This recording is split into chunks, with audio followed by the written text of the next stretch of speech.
नमस्कार, मनी गुरु देख रहे हैं आप और आपके साथ मैं हूं स्मिता रशाल।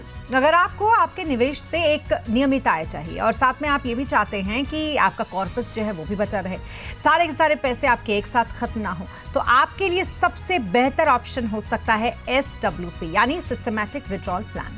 SWP के जरिए आपको हर महीने एक नियमित आय मिलती रहेगी और आपका जो बचा हुआ पैसा है वो भी बढ़ता रहेगा। तो आप जब चाहें तब अपने हिसाब से पैसे की निकासी बढ़ा और घटा सकते हैं, ये भी आपके पास सुविधा रहेगी। तो SWP जो ये है, ये कैसे काम करता है और SWP में पैसे को निकालने की स्ट्रैटेजी क्या होती है, इन तमाम बातों को समझेंगे आज के हमारे इस शो में हमारे साथ है वाइज इन्वेस्ट के CEO हेमंत रस्तगी और साथ ही mutual fund expert Vishwajeet Parashar भी हमारे साथ हैं। सबसे पहले हेमंत सर, मैं आपसे जानना चाहूंगी, वो दर्शक जो नहीं जानते हैं SWP के बारे में, उन्हें बताइए कि ये क्या होता है बेसिकली SWP और ये कैसे काम करता है। जी स्मिता, बिल्कुल। I think systematic withdrawal plan, यहाँ पे की वर्ड है विड्रॉल। तो सबसे पहले तो इन्वेस्टर को ये समझना है कि हम बात कर रहे हैं पैसा निकालने की, और जाहिर सी बात है जब हम पैसा निकालने की बात कर रहे हैं तो उसके लिए पैसा हमारे पास होना जरूरी है, वहीं से आप पैसा निकालेंगे। तो जैसे एक तरफ होता है सिस्टमैटिक इन्वेस्टमेंट प्लान, जहाँ पे आप एक डिसिप्लिन तरीके से इन्वेस्ट करते हो, वैसे ही सिस्टमैटिक विड्रॉल प्लान होता है, यानी आपने जो पैसा इकट्ठा किया हुआ है ओवर द ईयर्स, उसमें से आप पैसा निकालते हो। तो यहाँ पे दो स्टेजेस हैं, एक एक्यूमुलेशन स्टेज जहां पे आप पैसा इकट्ठा करते हो, वो चाहे तो म्यूचुअल फंड में हो सकता है या वो कहीं पैसा आपका बैंक डिपॉजिट में या कहीं भी हो सकता है। तो वो एक लमसम आपको क्रिएट करना है। एक बार आपने वो लमसम क्रिएट कर लिया, उसके बाद आप सिस्टमैटिक विड्रॉल प्लान के तहत आप पैसा हर महीने निकाल सकते हैं। यानी क्या होता है कि आप जब पैसा जमा करते हो, मान लीजिए म्यूचुअल फंड के पास लमसम, मान लीजिए आपके पास 50 लाख रुपए आपने जमा किया और आपको चाहिए कि आप हर महीने 25,000 रुपए की इनकम आपको चाहिए अपने खर्चों को पूरा करने के लिए। तो फिर आप फंड को इंस्ट्रक्शन देते हो कि आप 25,000 रुपए, और ये इंस्ट्रक्शन या तो आप रकम में दोगे, अमाउंट में दोगे, या फिर नंबर ऑफ यूनिट्स में दोगे। अमूमन जो है वो रकम में दी जाती है। तो आप कहेंगे कि हर महीने मुझे 25,000 रुपए निकाल के दे दीजिए। तो देखिए आपने क्या करेंगे, आप 50 लाख में से एक साल में आप 3 लाख रुपए बाहर निकालेंगे, जो आपके जो एक्यूमुलेटेड कॉर्पस है उसका 6% है। तो आपने क्या किया, यहाँ पे सिस्टमैटिक विड्रॉल प्लान में रजिस्टर करके हर महीने इंश्योर किया अपने लिए कि आपको रेगुलर इनकम मिले, बहुत ही जरूरी है। दूसरी बात, रेगुलर इनकम के साथ साथ आपका पैसा ग्रो भी करता रहे। तो बहुत इंपॉर्टेंट है कि जिस फंड में आप पैसा लगाएं उसमें दो चीजें देखने की जरूरत है। एक तो रिस्क और रिवॉर्ड का बैलेंस चाहिए, दूसरा ऑब्वियसली आपको इंश्योर करना है कि अगर मेरा विड्रॉल 5 या 6% है तो मेरी जो ग्रोथ है वो उससे ज्यादा हो। तो एक तरफ आप रेगुलर इनकम लेते हो, एक तरफ आपका पैसा जो आपने एक्यूमुलेट किया वो ग्रो करता जाता है। तो ये एक बहुत ही बेहतरीन कॉन्सेप्ट है। हमारे देश में ये धीरे धीरे पॉपुलर हो रहा है, मुझे लगता है आगे जाके, क्योंकि सबसे बड़ा चैलेंज स्मिता उन लोगों के लिए जिनको रेगुलर इनकम चाहिए वो ये होती है कि जितना पैसा चाहिए मुझे मिल रहा है कि नहीं, वो टैक्स एफिशिएंट तरीके से मुझे मिल रहा है कि नहीं, जब मैं चाहूँ मुझे मिल रहा है कि नहीं। वो सब प्रॉब्लम जो है वो सिस्टमैटिक विड्रॉल प्लान जो है वो काफी हद तक इन्वेस्टर की रिजॉल्व करता है। तो बहुत ही इंपॉर्टेंट है इन्वेस्टर्स को समझने के लिए कि जितना इंपॉर्टेंट है अपने पैसे को ग्रो करना, उतना ही इंपॉर्टेंट है जानना कि टैक्स एफिशिएंट तरीके से, डिसिप्लिन तरीके से आप पैसा कैसे निकालेंगे, और वही एक सिस्टमैटिक विड्रॉल प्लान करता है। बिल्कुल। और मुझे ऐसा लगता है, हालांकि मनी गुरु शो के लिहाज से अगर आप देखें तो हम पर्सनल फाइनेंस में हर एक चीज़ पर बात करते हैं, चाहे उसमें FD ही क्यों ना हो, लेकिन मुझे ऐसा लगता है कि अगर आपके पास SWP जैसा ऑप्शन है तो फिर FD जैसे ऑप्शन को आप हो सकता है बाद में भी थोड़ा सोच सकते हैं, लेकिन SWP अगर आपके पास है तो शायद ये एक बेहतरीन ऑप्शन होता है आपके नियमित आय के लिए, जहां आपका कॉर्पस भी बढ़ता रहता है और आपके पैसे भी निकलते रहते हैं। अब पैसे कैसे निकल सकते हैं और ये नियमित आय कैसे बनी रहती है, ये समझना बहुत इंपॉर्टेंट है। तो विश्वजीत जी, जो सबसे मेन फैक्टर है SWP का, वो यही कहता है ना कि आप थोड़े थोड़े पैसे निकाल भी सकते हैं और आपका जो बचा हुआ कॉर्पस है वो तो फिर अपने आप रिटर्न के हिसाब से बढ़ता रहता है। ये पूरी स्ट्रैटेजी कैसे काम करती है कि किसी को नियमित आय भी मिलता रहे और साथ में उसका एक रिटायरमेंट फंड भी जमा रहे? देखिए बिल्कुल, जब आप मान लीजिए एक उदाहरण के तौर पे लेते हैं, कोई व्यक्ति रिटायर होता है तो उसके पास 2-3 करोड़ रुपए उसको मिलते हैं जो उसने जोड़े हैं अपने जो वो जॉब कर रहा था, और उसको हम एक्यूमुलेशन फेज कहते हैं, चाहे उसने SIP से जोड़ा या उसको PF में मिला।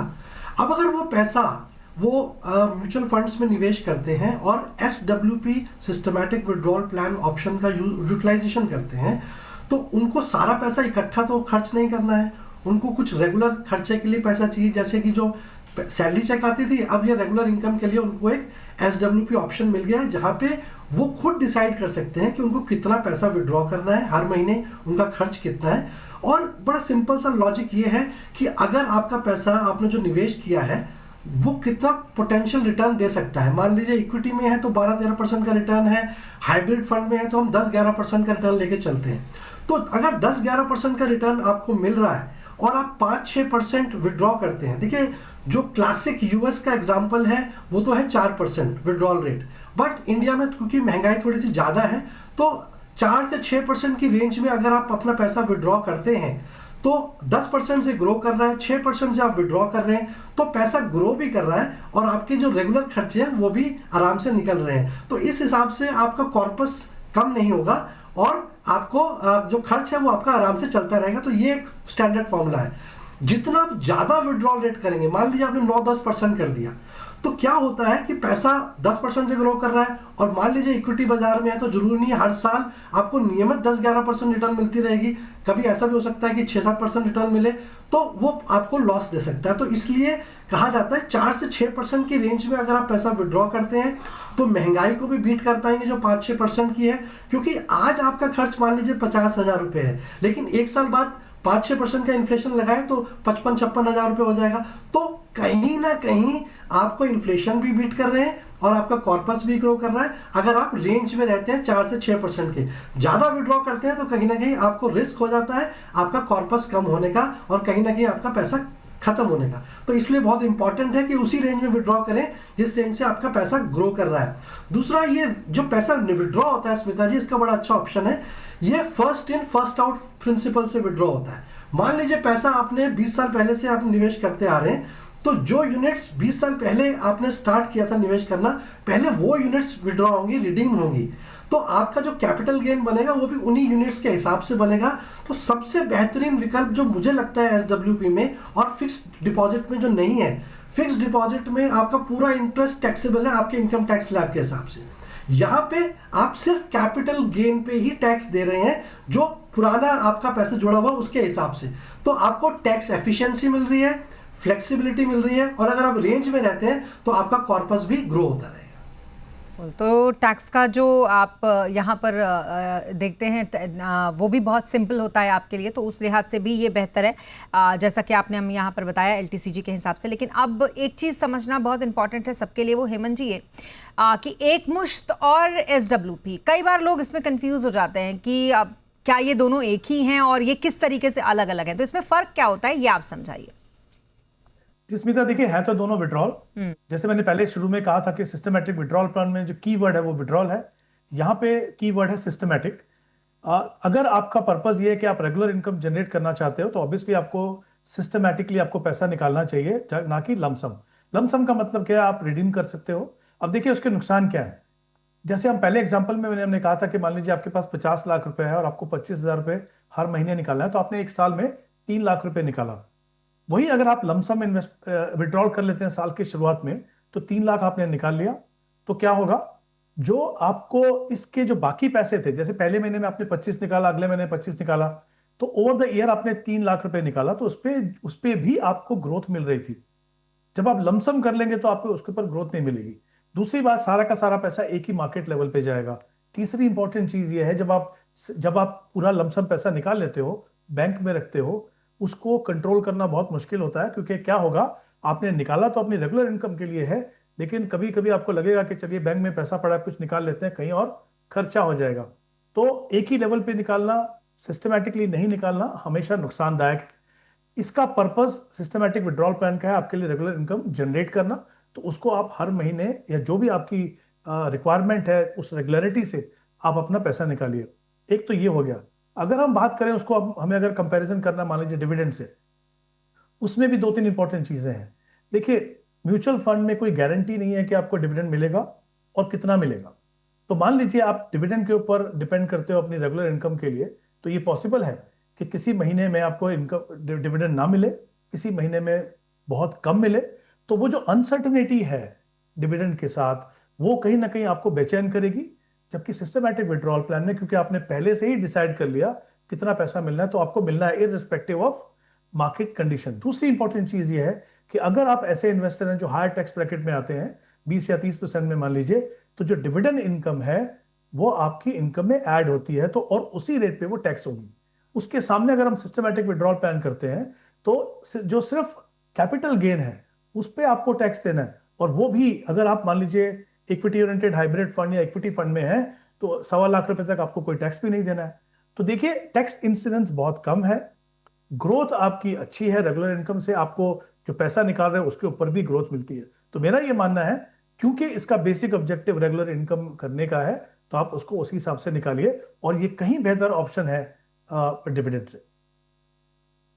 एक चीज़ जो विश्वजीत जी मैं चाहूँगी आप समझाइए, क्योंकि हम ये देखते हैं कि एक लंबा टाइम आपको इन्वेस्टेड रहना पड़ता है तब आप एक बड़ा कॉर्पस बना पाते हैं, और अगर आप 4 से 5% ही निकाल सकते हैं जो कि एक आइडियल एक तरीके से एग्जिट है एसडब्ल्यूपी से पैसा निकालने का, तो इसके लिए चाहिए कि आपका कॉर्पस काफ़ी बड़ा हो, तभी जाके आपके जो महीने के खर्च हैं वो पूरे हो सकेंगे।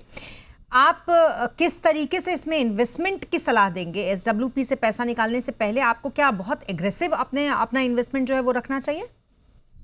देखिए ये डिपेंड करता है कि अगर आप यंग एज में हैं और आपने एसआईपी शुरू कर दिया है, तो मेरे हिसाब से अब मान लीजिए फॉर एग्जांपल अगर कोई 20,000 रुपये की स्मिता जी एसआईपी करता है और 30 साल के लिए करता है, तो एक बहुत बड़ा कॉर्पस करीब 6-7 करोड़ का कॉर्पस वहाँ पे जुड़ जाता है।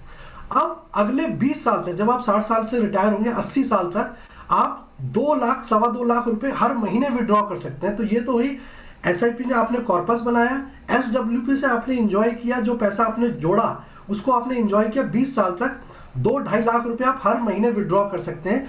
और 20 साल जब एसडब्ल्यूपी कंप्लीट हो जाए उसके बाद भी आपके पास 25-30 करोड़ रुपया जुड़ा हुआ होगा, क्योंकि वो पैसा जो है आप धीरे धीरे विड्रॉ कर रहे हैं, वो इन्वेस्टेड है मार्केट में और उस पर रिटर्न जुड़ते जा रही है। तो अगर आप लंबे समय के लिए निवेश करते हैं तो एक बड़ा कॉर्पस बना पाएंगे और वहां से आप एसडब्ल्यूपी कर सकते हैं जब आपको रेगुलर इनकम चाहिए। और वो पैसा क्योंकि आपने इकट्ठा एक मुश्त नहीं निकाला, तो वो पैसा भी निवेशित है बाजार में और वो रिटर्न्स ऐड होते जा रहे हैं। तो एक और बड़ा कॉर्पस जो आप चाहें तो अपने बच्चों के लिए गिफ्ट छोड़ के जा सकते हैं। तो ये सिंपल एक एग्जाम्पल है कि आप एसआईपी से कैसे आप एक बड़ा कॉर्पस बना सकते हैं। तो इसको कहते हैं एसआईपी प्लस एसडब्ल्यूपी पावर। तो एसआईपी से आपने कॉर्पस बनाया, आपने ईपीएफ लिया, आपने ईपीएफ में भी जोड़ा, जो भी कॉर्पस आपका जोड़ा वहां से आपने एसडब्ल्यूपी किया 20, 25, 30 साल जितने भी आप चाहते हैं, और उसके बाद क्योंकि वो पैसा निवेशित है तो आपको एक बड़ा कॉर्पस भी एंड में मिलेगा। तो ये मेरे ख्याल में एक अच्छी स्ट्रैटेजी है जो आने वाले समय में काफ़ी मेरे को लगता है पॉपुलर होगी, क्योंकि ज़्यादातर रिटायरीज इसके ऊपर निर्भर होने वाले हैं। ओके हेमंत जी, आप क्या ऐसा मानते हैं, क्योंकि देखिए रिटायरमेंट के बाद एक ऐसा फेज होता है जहां पर आपकी जो मूलधन है जो आपका वो बहुत ही सेफ होना चाहिए, आपकी पूंजी हमेशा सुरक्षित होनी चाहिए, और इसीलिए सबसे सेफ ऑप्शन लोगों को एफडी लगता है, क्योंकि उनको लगता है वहां तो एक गारंटेड रिटर्न उनको हमेशा मिलता रहेगा। क्या आपको अगर किसी रिटायर होने वाले पर्सन को या रिटायर हो चुके पर्सन को सजेशन देना हो तो एक नियमित आय के लिए आप उसको एफडी का बेहतर ऑप्शन मानेंगे उसके लिए, या फिर आप एसडब्ल्यूपी का सजेशन देंगे? स्मिता देखिए इसमें कोई शक नहीं है कि रिटायरमेंट एक ऐसी स्टेज है जब आपके खर्चे कम बंद नहीं होते हैं लेकिन आपकी इनकम जो है बंद हो जाती है। तो ऑब्वियसली कैपिटल सेफ्टी के ऊपर थोड़ा ध्यान होना चाहिए, लेकिन हमें ये नहीं भूलना चाहिए कि आपकी इन्वेस्टमेंट के साथ 2 तरह के रिस्क हैं। एक तो रिस्क है कि आपकी कैपिटल कम ना हो, दूसरा रिस्क जो मुझे लगता है बहुत ही बड़ा रिस्क है इवन आफ्टर रिटायरमेंट, वो है इन्फ्लेशन का रिस्क, क्योंकि जो महंगाई है वो आपके खर्चों को बढ़ाती रहेगी। अगर आप जब एफडी में पैसा लगाते हो तो आपको मान लीजिए 6% का अगर आपको इंटरेस्ट मिलता है वहां पे, जो वो भी टैक्सेबल है, 6 या 7% डिपेंडिंग ऑन किस स्टेज पे आप किस समय पे आप इन्वेस्ट कर रहे हो। प्रॉब्लम क्या है, वो शुरुआत में पर्याप्त हो सकता है आपके खर्चों को पूरा करने के लिए, लेकिन हर साल जो इन्फ्लेशन 6-7% से जो बढ़ेगा वो पैसा कहां से आए? वो पैसे के लिए आपने कोई भी इंतजाम नहीं किए। उसके लिए बहुत ही इंपॉर्टेंट है कि आप जब भी अपनी इन्वेस्टमेंट स्ट्रेटेजी बनाएं, इवन आफ्टर रिटायरमेंट, आप इन्फ्लेशन को ध्यान में रखिए। तो कैपिटल सेफ्टी भी मैं आपको बताता हूं, अगर आप मार्केट लिंक प्रोडक्ट में इन्वेस्ट करते हो जो म्यूचुअल फंड ऑफर करते हैं, ओवर ए लॉन्गर टर्म उसमें कैपिटल का इतना बड़ा रिस्क नहीं रहता है। तो ये सोचना कि हमें क्योंकि वॉलेटिलिटी है इसलिए हमारा कैपिटल लॉस होगा, आई थिंक वो सोचना गलत है। मैं ये नहीं कह रहा हूं कि बिल्कुल भी एफडी आपके पोर्टफोलियो में नहीं होनी चाहिए, क्योंकि आप अगर उस माइंडसेट से हैं इतने सालों तक, अगर आपने मार्केट लिंक में इन्वेस्ट नहीं किया तो कहीं ना कहीं थोड़ा डर होगा। लेकिन ये जो मार्केट लिंक प्रोडक्ट हैं, चाहे वो हाइब्रिड फंड हो या वो इक्विटी फंड हो, मेनली हाइब्रिड फंड, वो आपके पोर्टफोलियो में किसी भी रिटायरमेंट रिटायर्ड पर्सन के पोर्टफोलियो में होने जरूरी है इनकम जनरेट करने के लिए। हमने एग्जाम्पल में बात किया कि अगर आपको 10, 11, 12% का रिटर्न मिलता है और अगर आप 5, 6% भी निकालते हो, तो आप सोचिए आपकी रेगुलर इनकम तो पूरी हो ही रही है, जो जितनी आपको जरूरत है।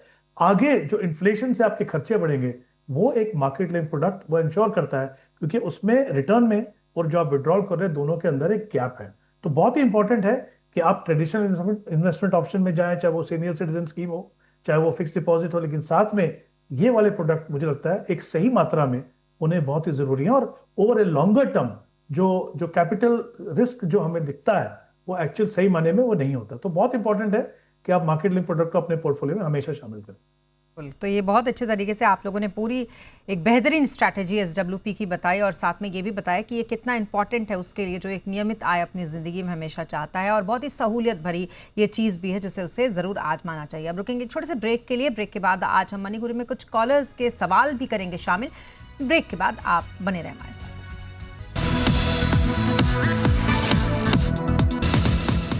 और ब्रेक के बाद एक बार फिर आपका स्वागत है। और आज मनी गुरु में हम कर रहे हैं कुछ व्यूवर्स के जो क्वेश्चंस हमें मेल के जरिए आते हैं उन्हें शामिल। तो पहला जो सवाल हमारे पास इस वक्त आया है वो मनीष सिंह का आया है। मैं चाहूंगी पराशर जी आप इस सवाल को सुने। तो 4 म्यूचुअल फंड में अभी निवेश इनका जारी है। कितना निवेश कर रहे हैं ये अमाउंट नहीं लिखा है, लेकिन उनका नाम लिखा है जिन फंड्स में ये निवेश करते हैं। HDFC स्मॉल कैप फंड हमारे पास है और हमारे साथ मनीष बल्कि जुड़ चुके हैं इस वक्त फोन लाइन पे, तो उन्हीं से पूछ लेते हैं। मनीष जी आपने अपना सवाल हमें भेजा है जिसमें आपने ये बताया कि आप 4 म्यूचुअल फंड में इन्वेस्ट करते हैं, लेकिन आपने वो अमाउंट नहीं बताया कि आप कितना निवेश करते हैं इन चारों म्यूचुअल फंड्स में। यस मैम, उसमें मंथली 5000 का है। 5000 पर फंड आप इसमें इन्वेस्ट कर रहे हैं? Yes ma'am. ओके, और कोई सवाल आपके? नहीं मैम, ये पूछना है क्या ये तीनों इक्वल है और मतलब सही है क्या ये तीनों? अच्छा, लॉन्ग टर्म के लिए मेरा होराइजन 10 इयर्स का है। ओके, बताइए क्या करें ये पराशर जी, सही इन्वेस्टमेंट कर रहे हैं ये? जी मनीष जी, आपने एक अच्छा पोर्टफोलियो बनाया, काफ़ी डाइवर्सिफाइड फंड्स है आपके पास। मोतीलाल ओसवाल का लार्ज एंड मिड कैप है जो कि टॉप क्वार्टाइल फंड है। इसके अलावा HDFC का फ्लेक्सी कैप फंड है जो कि एवरग्रीन, हम काफ़ी बार अक्सर इस फंड का जिक्र भी करते हैं। और आपके पास HDFC स्मॉल कैप है और SBI का क्रेडिट रिस्क फंड है। तो large cap, mid cap, small cap में तो आपका डाइवर्सिफिकेशन है, AMCs भी अच्छी हैं, फंड्स भी अच्छे हैं, तो उसमें तो कोई दिक्कत नहीं है। आपने एक SBI का क्रेडिट रिस्क फंड ले रखा है जो डेट फंड कैटेगरी में आता है, जहाँ पे जो फंड मैनेजर्स हैं वो उन गवर्नमेंट सिक्योरिटी और बॉन्ड्स में निवेश करते हैं जो थोड़ा सा टॉप रेटेड नहीं होते हैं, ऐसे AA सिक्योरिटीज़ में रेटेड करते हैं, और ताकि उनको थोड़ा ज़्यादा यील्ड मिल सके। और लेकिन डेट फंड तो डेट फंड ही है, तो यहाँ पे जो रिटर्न रहेगी वो 6 से 9% के रेंज में ही रहेगी। और अगर आपका, क्योंकि आपने बोला कि 10 वर्ष का टाइम होराइजन है, तो मेरे हिसाब से आपको शायद इस फंड की आवश्यकता नहीं है। आप इसकी जगह इसी AMC का, SBI का ही कोई और फंड ले सकते हैं, जिसमें मैं आपको सजेस्ट करूंगा कॉन्ट्रा फंड, क्योंकि large cap, mid cap, small cap है ही आपके पास, एक डिफरेंट इन्वेस्टमेंट स्टाइल आपके पोर्टफोलियो में ऐड हो जाएगा, तो ये काफ़ी अच्छा रहेगा। करीब 20,000 की SIP आप कर रहे हैं तो 15 वर्ष में ये 1 करोड़ बन जाएगा। इस तरीके से आप निवेश करें और कोशिश करें अपनी SIP में स्टेप अप भी करते रहें ताकि और बड़ा कॉर्पस आप जनरेट कर पाए।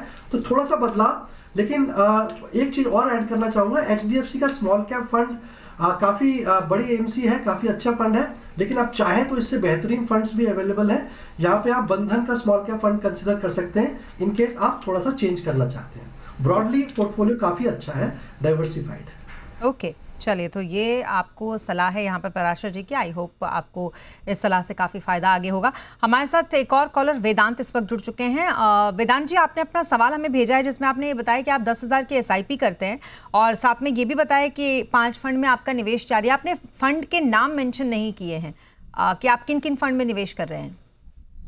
मैम, इसमें निवेश नहीं किया है, अभी स्टार्ट करने वाला हूँ, तो उसी के बारे में पूछने जाते। ओके, हेमंत जी, करना चाहिए इनको? 10,000 की SIP की चाहत है इनकी इन्वेस्ट करने की 5 फंड में। उनके फंड भी उन्होंने कैटेगरी भी बता दी है कि मिड में चाहिए, स्मॉल में चाहिए, गोल्ड सिल्वर चाहिए और ग्लोबल भी चाहिए।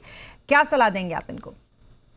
जी स्मिता, देखिए 30 ईयर ओल्ड है वेदांत, ऑब्वियसली SIP शुरू करना चाहते हैं, तो आई थिंक हम हमेशा कहते हैं कि जब आप SIP शुरुआत करते हैं तो अपनी इंश्योर कीजिए कि आप जो डाइवर्सिफाइड कैटेगरीज हैं उनके अंदर आप इन्वेस्ट करें। तो मुझे लगता है ब्रॉडली जो उन्होंने कैटेगरी चुनी है वो बिल्कुल सही है। 1-2 चीज़ें मैं इनको कहना चाहूँगा। इन्होंने कहा कि वो एक गोल्ड फंड और एक सिल्वर फंड में इन्वेस्ट करना चाहते हैं, मेरा ये मानना है कि अगर आप लंबे समय के लिए इन्वेस्ट कर रहे हो तो एक मल्टी एसेट फंड ले लीजिए आप। मुझे लगता है वो आपके लिए एक बेहतर ऑप्शन होगी, क्योंकि उसमें क्या है, आपको गोल्ड भी मिलेगा, आपको सिल्वर भी मिलेगा, आपको इक्विटी मिलेगा, आपको डेट मिलेगा। तो आई थिंक फंड मैनेजर जिस तरीके से डिफरेंट एसेट क्लासेस बिहेव कर रही है उसके हिसाब से वो उसको चेंज करेगी, जो एज एन इन्वेस्टर आपको करना थोड़ा मुश्किल होगा। तो वो आप कर सकते हैं। तो उसमें मुझे लगता है आप चाहिए तो कोटक का जो मल्टी एसेट है वो फंड देख सकते हैं। मिड कैप कैटेगरी किसी भी लॉन्ग टर्म इन्वेस्टर और स्मॉल कैप दोनों होना बहुत ही इंपॉर्टेंट है। तो वहां पे 2 फंड हैं, जैसे HSBC मिड कैप हो गया और बंधन स्मॉल कैप। आई थिंक बहुत ही अच्छा ट्रैक रिकॉर्ड, एक्सीलेंट पोर्टफोलियो, किसी भी निवेशक के लॉन्ग टर्म पोर्टफोलियो में ये होने की क्षमता इन दोनों फंड्स के अंदर है। तो वो आप देख लीजिए। एक ग्लोबल फंड, बिल्कुल I think diversification point of view से ग्लोबल फंड होना जरूरी है, लेकिन अभी एक तो इनका निवेश छोटा है, नया शुरुआत कर रहे हैं, तो आगे की स्टेज में जाके आप ग्लोबल फंड को चाहे तो आप शामिल कर सकते हैं, बट इस समय पे तो आप डोमेस्टिक मार्केट पे ही ध्यान दीजिए। तो हमने देखा एक मल्टी एसेट फंड, एक मिड कैप फंड और एक स्मॉल कैप फंड, और मे भी एक मल्टी कैप फंड ले सकते हैं आप। तो ये 3 या 4 कैटेगरी रखिए आप। वो भी मैं इसलिए कह रहा हूं क्योंकि मैं उम्मीद कर रहा हूं कि ये अभी आप शुरुआत करें 10,000 से, और आगे जाके अपनी SIP अमाउंट को बढ़ाएंगे। जब बढ़ाएंगे तो इन्हीं फंड में आप बढ़ाइए, आपको फिर से और नए फंड ऐड करने की जरूरत नहीं है।